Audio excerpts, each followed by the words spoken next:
मेरे प्यारे बच्चों, कैसे हैं आप लोग? तो 12th बोर्ड की तैयारी करना हुआ आसान। हाँ, देखो बच्चों, चौंकने की बात नहीं है।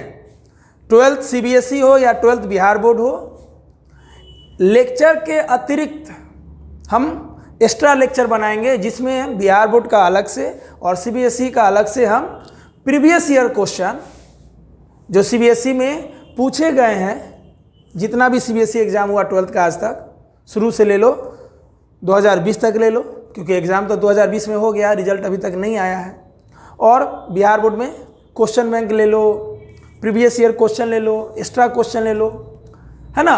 जो पैटर्न है, long answer question, short answer question, objective, CBSE में वेरी शॉर्ट आंसर क्वेश्चन, अब तो वो ऑब्जेक्टिव हो गया है ना, 2020 में ऑब्जेक्टिव में बदल दिया गया है। शॉर्ट आंसर हो गया, वेरी शॉर्ट आंसर हो गया, लॉन्ग आंसर क्वेश्चन हो गया। मतलब जिस टाइप का बोर्ड में क्वेश्चन आ चुका है या आगे सिलेबस बदलता भी है, कुछ बदलाव भी आता है, तो उसके अनुसार हम एक्स्ट्रा लेक्चर बनाएंगे। क्लियर? आपको घबराने की ज़रूरत नहीं है। मेरा जो पहला चैप्टर है इलेक्ट्रोस्टैटिक यूनिट का, इलेक्ट्रिक चार्जेस एंड फील्ड, उस पर हम लगभग 25 लेक्चर है ना, 25 से 26 लेक्चर है प्लेलिस्ट में। आपका अपना YouTube channel Aditya physics classes के प्लेलिस्ट में है। उस पर बिहार बोर्ड या सीबीएसई कितना एक्स्ट्रा क्वेश्चन बोर्ड में दे सकता है, इस पे भी हम काम करेंगे। और जो पिछले एग्ज़ाम में आया हुआ है उस पर भी काम करेंगे। कैसे लिखना है, वहाँ पे हमारा मेंटलिटी कैसे होना चाहिए, हम कैसे लिखें कि जो कॉपी चेक कर रहा है वो बेबस हो जाए देने के लिए। 500 बाई 500 मुझे लाना है, मुझे भारत का पहला टॉपर बनना है सीबीएसई में, 500 बाई 500 लाना है। बिहार बोर्ड में 500 बाई 500 लाना है। 500 सोचेंगे तब ना 490 आएगा, मतलब टॉपर से कम मंजूर नहीं। तो बोर्ड पे ज़्यादा तवज्जो देना है मेरे दोस्तों, है ना। और उसके लिए पढ़ना होगा, जैसा एग्ज़ाम है उसके अनुसार तैयारी करना होगा। सीबीएसई का जो पैटर्न है उस पर काम करना होगा, बिहार बोर्ड का जो पैटर्न है उस पर काम करना होगा, है ना। कैसे लिखना है, कितने शब्दों में आंसर देना है ना, क्वालिटी वाइज लिखना है, ये सब चीज़ों पे हम काम करेंगे। तो जो आज का लेक्चर है वो इलेक्ट्रोस्टैटिक यूनिट का पहला चैप्टर यानी एनसीईआरटी के अनुसार इलेक्ट्रिक चार्जेस और फील्ड पे है। इस पे हम ऑब्जेक्टिव क्वेश्चन करेंगे, extra plus previous year Bihar board question. और जो इसमें शॉर्ट आंसर क्वेश्चन है और लॉन्ग आंसर, वो आप खुद से भी कर सकते हैं, है ना। और इसका जो असाइनमेंट है वो हम आपका अपना ऐप जो आप लॉन्च हो चुका है आदित्य फिजिक्स क्लासेस पे हम डाल दिए हैं। तो जल्दी से जो लोग इंस्टॉल नहीं किए हैं वो जल्दी से हमारा ऐप, हम सब का ऐप आदित्य फिजिक्स क्लासेस आप इंस्टॉल कर लें। हम डिस्क्रिप्शन में लिंक दे देंगे और उसमें यूज़र आईडी और पासवर्ड के लिए ऑफिस वाले हेल्पलाइन नंबर पे आपको संपर्क करना है, वो भी हम डिस्क्रिप्शन में दे देंगे। क्लियर? मतलब जो भी नोट्स होगा, जो भी असाइनमेंट होगा, चाहे वो थ्योरी से रिलेटेड हो, थ्योरी नोट्स भी हम बहुत जल्द दे रहे हैं, झकास वाला थ्योरी नोट्स, है ना। लेक्चर से तो आप बना ही रहे हो और लेक्चर में हम पूरा लिखवा ही रहे हैं, तो वो हो गया एक नोट। और स्पेशल थ्योरी नोट हम आपको दे रहे हैं बहुत जल्द, वो भी ऐप पे ही डालेंगे, इसलिए ऐप को आपको इंस्टॉल करना पड़ेगा। जो नए बच्चे हैं, हमारे ब्रांचेस के बच्चे नहीं हैं, यानी कहीं अलग के बच्चे हैं, उनके लिए भी है फैसिलिटी। बस आपको ऐप डाउनलोड करना पड़ेगा। अपना ही है सब, मेरे कहने का मतलब ये हुआ, हम सबके साथ हैं, सबका विकास हो, हम यही चाहते हैं। तो आइए शुरू करते हैं क्वेश्चन, है ना। तो देखिए, ये हो गया असाइनमेंट, यही हम डाले हुए हैं आदित्य फिजिक्स क्लासेस ऐप पे। जो बच्चे नए हैं या हमसे जुड़ रहे हैं, जो हमारे इंस्टीट्यूट में नहीं भी पढ़ते हैं, वो भी फैसिलिटी को ले सकते हैं। क्लियर? चलिए, तो ऑब्जेक्टिव क्वेश्चन है बाबू, जब देखोगे, अब जाना ऐप में और इसको डाउनलोड करना, तो हम ब्रैकेट में बता भी दिए हैं कि किस साल ये पूछा गया है, 2011 का क्वेश्चन है कि 15 का है कि 16 का है, कब का है।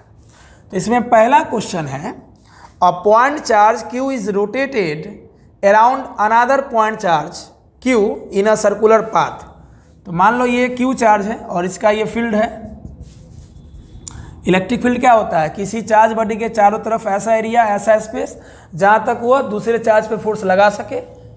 तो जब चार्ज के चारों तरफ ऐसा एरिया, ऐसा स्पेस, ऐसा रीजन, ऐसा क्षेत्र जहाँ तक वो दूसरे चार्ज पे फोर्स लगा सके, ऐसे स्पेस को, ऐसे रीजन को, ऐसे क्षेत्र को, ऐसे एरिया को हम चार्ज का इलेक्ट्रिक फील्ड बोलते हैं। डैट मीन्स हमारे स्टार में इलेक्ट्रिक फील्ड मतलब गुंडा। मान लो हम भारत के गुंडा हैं तो मेरा औकात भारत तक रहेगा, इंडिया तक रहेगा, इंडिया के बाहर मेरा कोई औकात नहीं है। हम जिस शहर के गुंडा है मेरा औकात उसी शहर तक है, उसके बाहर मेरा औकात 0 है। मतलब फील्ड के अंदर चार्ज को रखेंगे तभी, जैसे मान लो इस फील्ड के अंदर हम क्यू चार्ज को रखें तो ये क्यू चार्ज पे फोर्स तभी लगेगा जब ये चार्ज इस फील्ड के अंदर हो, और बाहर जब इस चार्ज को हम प्लेस करेंगे तो इस पर नेग्लिजिबल इफेक्ट होगा, क्योंकि जिस चार्ज का फील्ड है उस चार्ज से हम जैसे जैसे दूरी बढ़ते हैं फील्ड घटता है। क्लियर? तो फील्ड मतलब गुंडा। जैसे गुंडा का एक फील्ड होता है, चार्ज का भी एक फील्ड होता है, मैग्नेट का भी एक फील्ड होता है, मास का भी एक फील्ड होता है, हम सब का एक फील्ड होता है। उस फील्ड में हम लोग मजबूत रहते हैं। तो बोला है कि इस चार्ज के अलोंग कोई स्मॉल चार्ज क्यू मूव कर रहा है, तो बताइए वर्क डन क्या होगा? स्वाभाविक है 0 होगा। अब ये ओवर 1 राउंड ट्रिप, अगर ये जो चार्ज है अगर एक राउंड ट्रिप, एक साइकिल, एक रोटेशन, एक रिवॉल्यूशन पूरा करता है, एक चक्कर मारता है, तो मान लो जहाँ से शुरू किया वहीं पहुँच गया तो वर्क डन तो ऐसे ही 0 हो गया। और हम पढ़ा चुके हैं लेक्चर नंबर 11 में कि इलेक्ट्रिक फील्ड कंजर्वेटिव होता है। तो कंजर्वेटिव फील्ड में वर्क डन क्या होता है? 0। Over 1 round trip work done क्या होता है? 0। क्लियर? अब क्या करेंगे? सिर्फ क्वेश्चन ही नहीं करेंगे, क्लियर, एक्स्ट्रा बात भी करेंगे ताकि आने वाले सालों में अगर नया टाइप का क्वेश्चन पूछेगा तो आप उस पर अच्छे से सोच सकते हैं। तो इसमें तो ऑप्शन हो जाएगा ए। क्लियर? यानी बोल सकते हो वर्क डन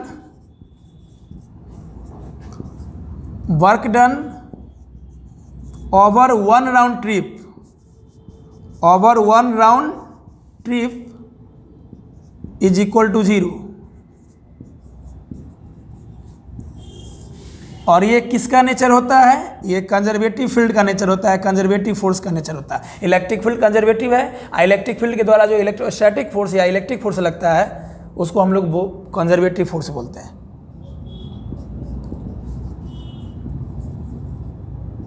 या फोर्स, कंजर्वेटिव फील्ड या फोर्स।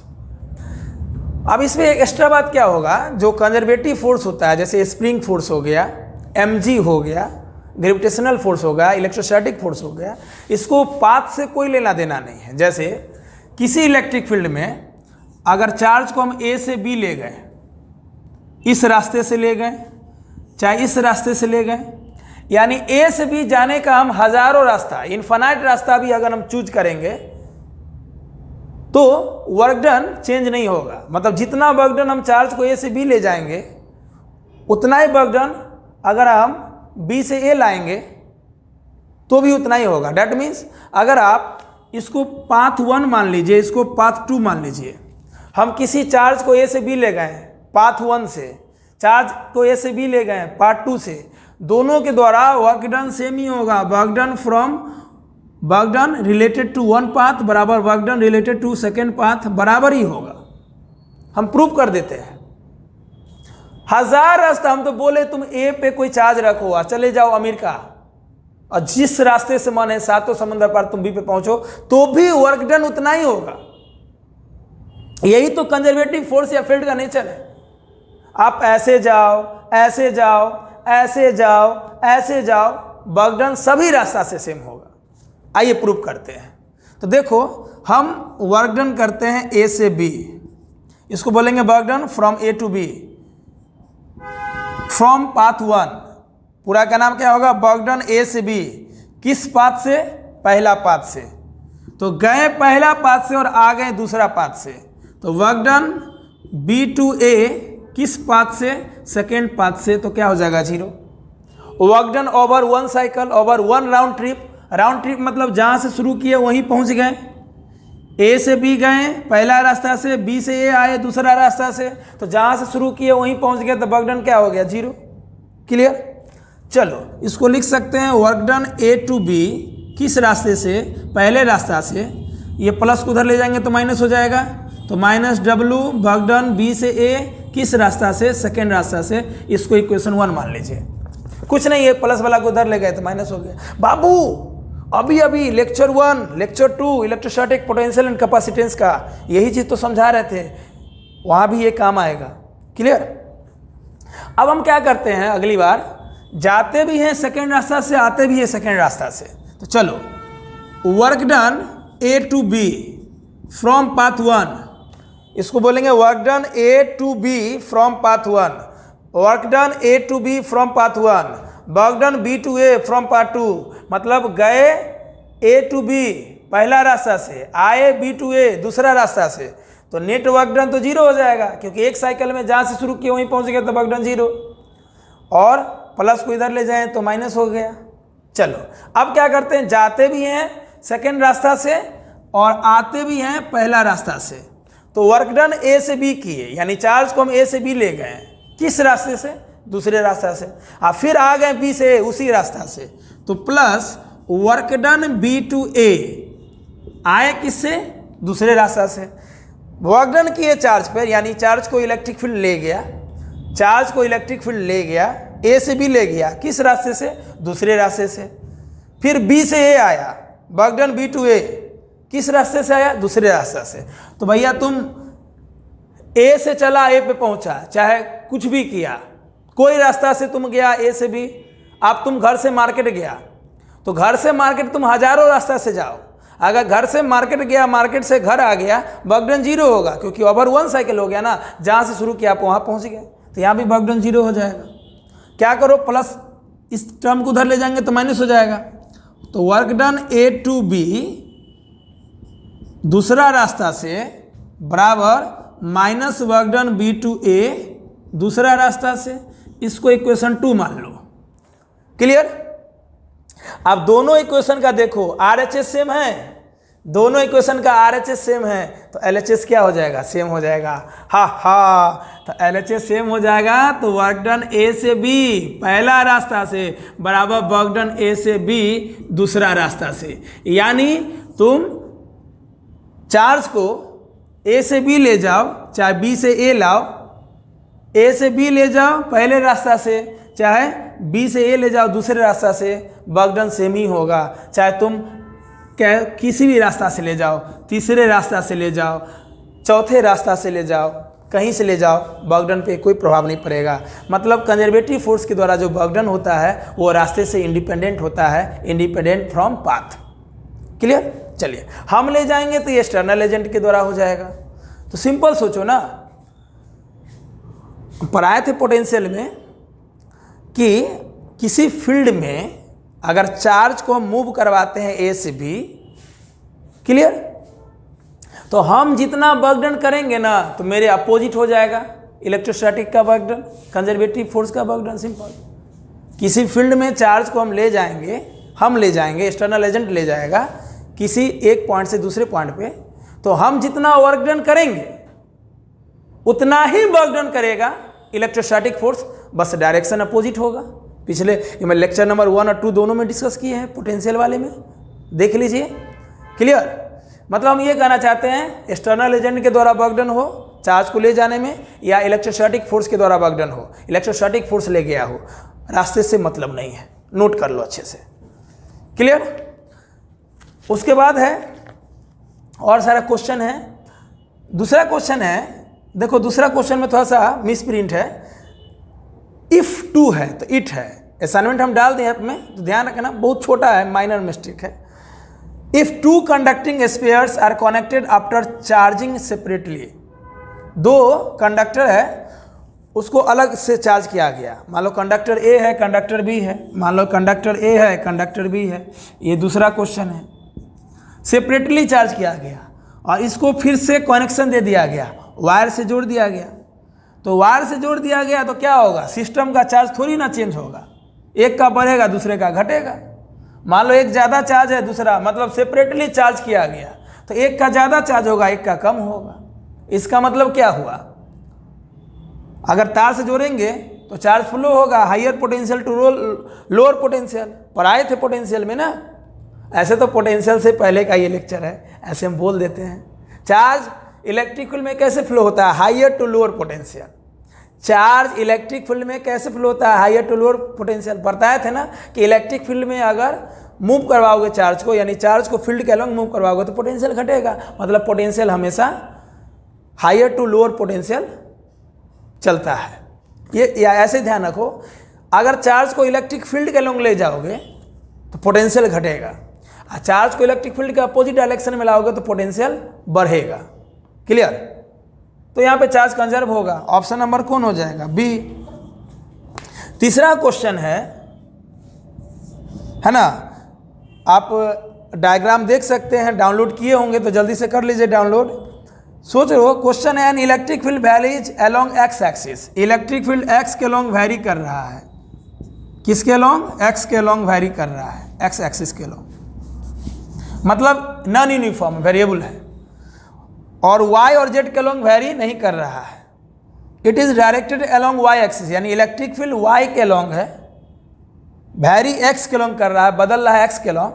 तो बोला है जब इसमें हम डाइपोल को प्लेस करेंगे एक्स एक्सिस के अलोंग, तो बताइए उस पर नेट फोर्स क्या होगा।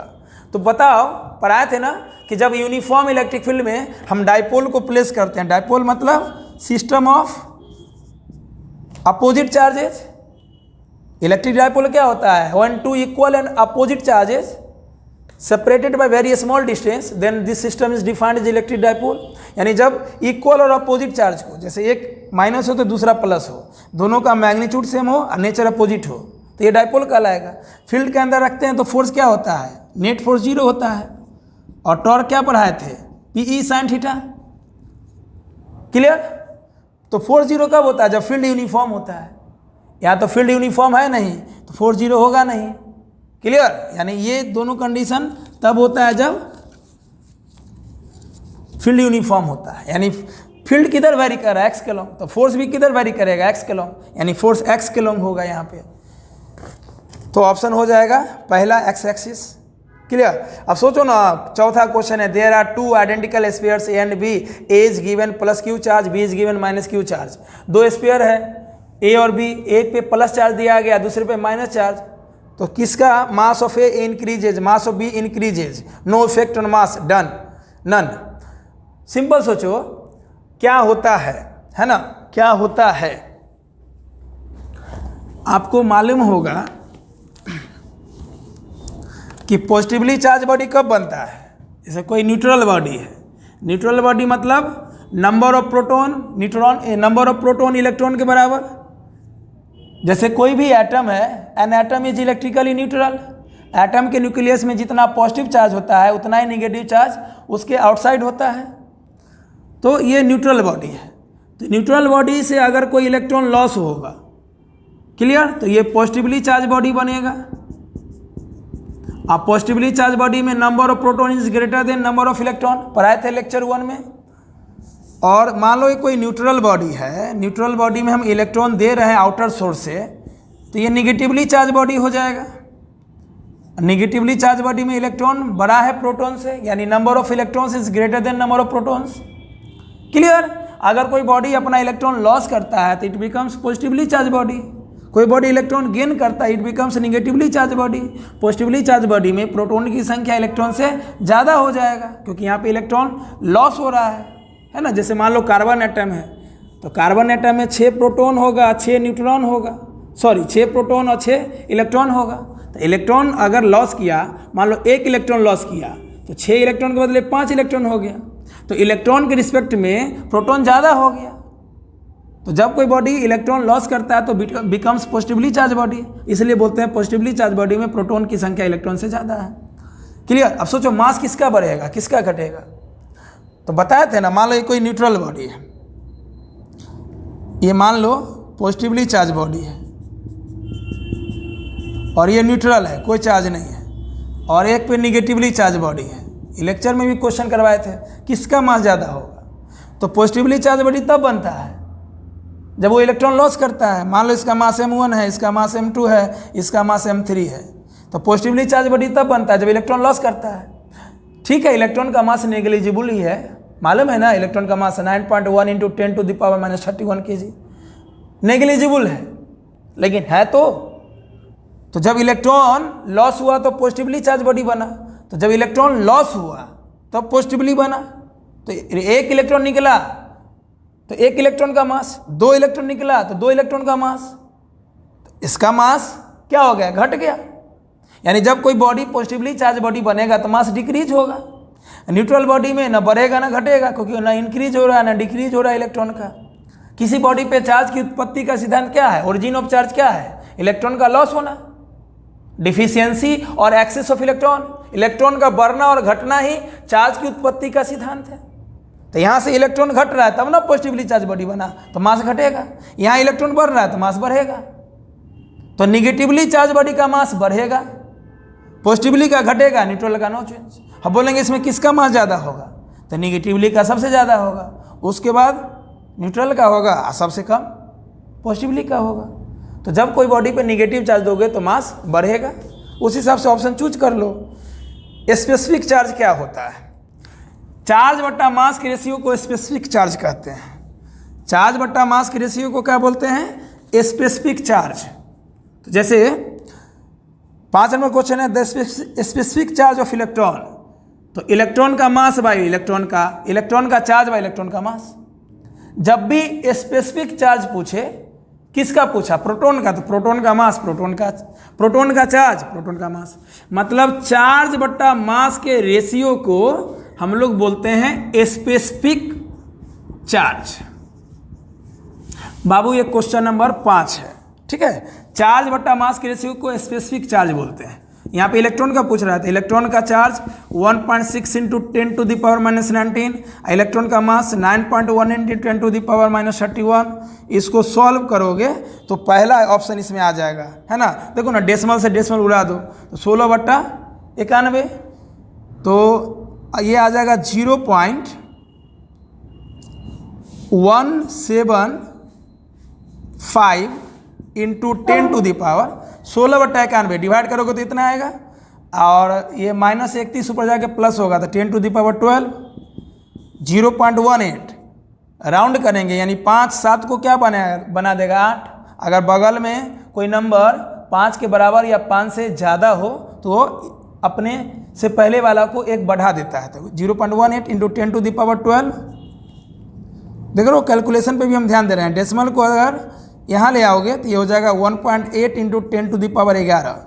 देखो डेसिमल का नेचर होता है, अगर डेसिमल को उसके पोजीशन से दाएं ले जाओगे, डेसिमल को उसके पोजीशन से दाएं ले जाओगे तो जितना प्लेस ले गया उतना पावर घटा। देखो हम 1 प्लेस ले गए, डेसिमल के बाद हम 1 प्लेस ले गए तो 1 पावर घटेगा। अगर इस डेसिमल को हम यहाँ पे लाएंगे तो 2 पावर घटेगा।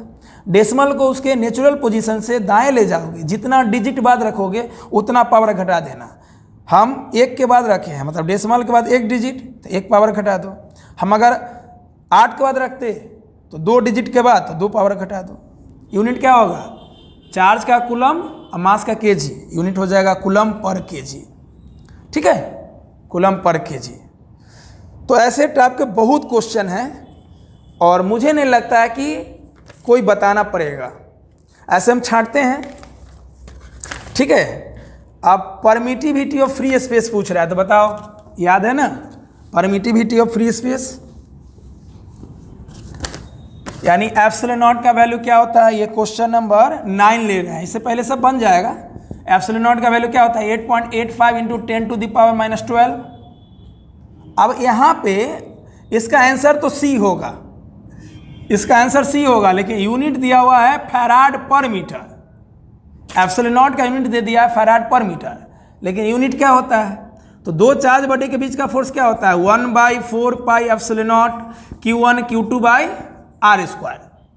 तो यहाँ से हमको एप्सिलॉन नॉट चाहिए, तो एप्सिलॉन नॉट 1/4 पाई तो कांस्टेंट है, इसका कोई यूनिट डायमेंशन नहीं होगा। तो एप्सिलॉन नॉट को यहाँ ले आओ, फोर्स को यहाँ ले आओ, तो एप्सिलॉन नॉट हो जाएगा Q1 Q2 by FR square. अब इसका यूनिट निकालेंगे तो चार्ज का कूलम, चार्ज का coulomb, coulomb into coulomb, coulomb square, force का न्यूटन, डिस्टेंस का मीटर, स्क्वायर है तो स्क्वायर। तो यूनिट तो ये होना चाहिए।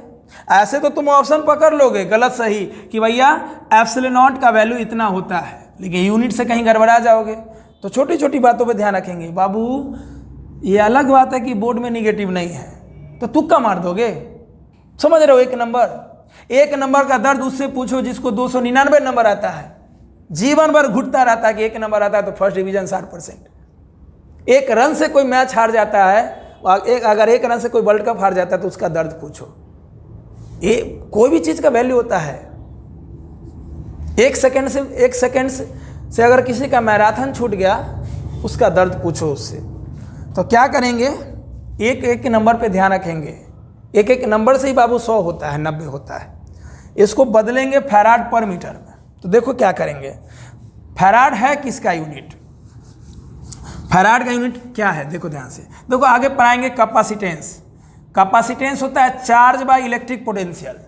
कैपेसिटेंस होता है चार्ज बाय इलेक्ट्रिक पोटेंशियल। तो चार्ज को कूलम में मापते हैं और इलेक्ट्रिक पोटेंशियल को वोल्ट में मापते हैं। वोल्ट को भी ही से लिखते हैं। तो कूलम पर वोल्ट, ऐसी कूलम पर वोल्ट को फैराड बोलते हैं और फैराड को कैपिटल F से लिखते हैं।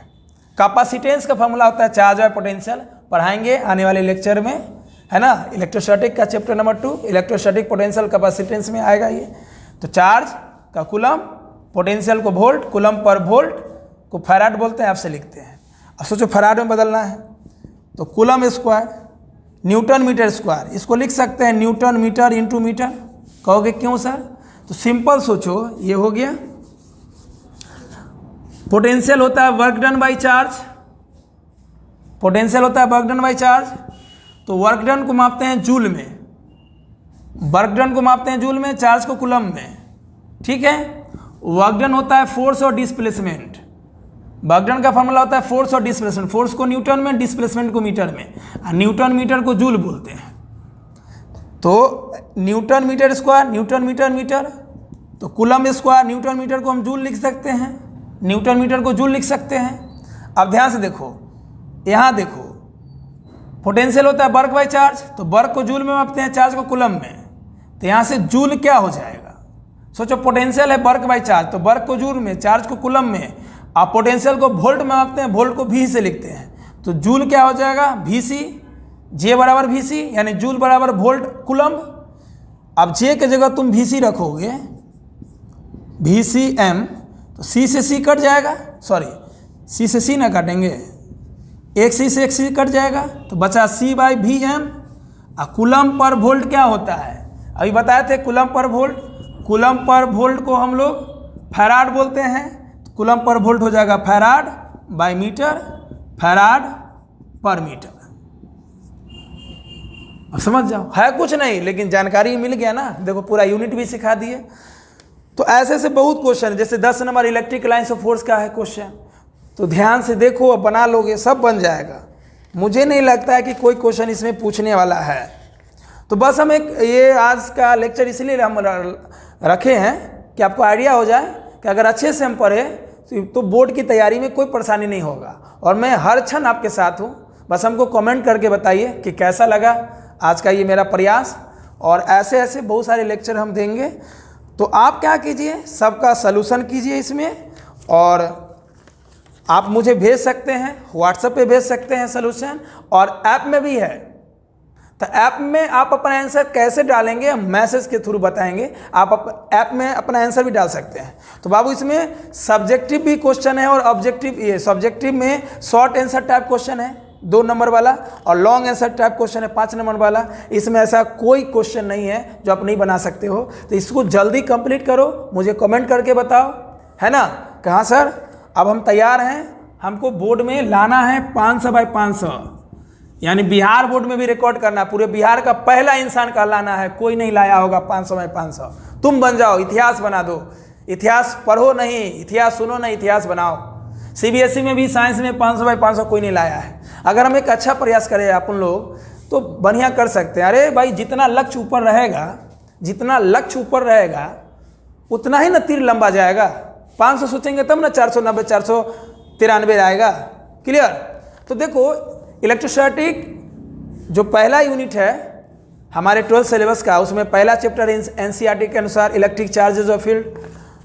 तो ये जो असाइनमेंट है जो हम ऐप पे डाले हैं, तो कुछ नहीं है, फिर हम इस पे एक्स्ट्रा क्वेश्चन और बना देंगे, यानी जब अगला लेक्चर तैयार करेंगे सीबीएसई वाला तो उसमें हम गोल्ड लीफ और इलेक्ट्रोस्टैटिक शील्डिंग पढ़ाएंगे, हम सीबीएसई का अलग से बनाएंगे।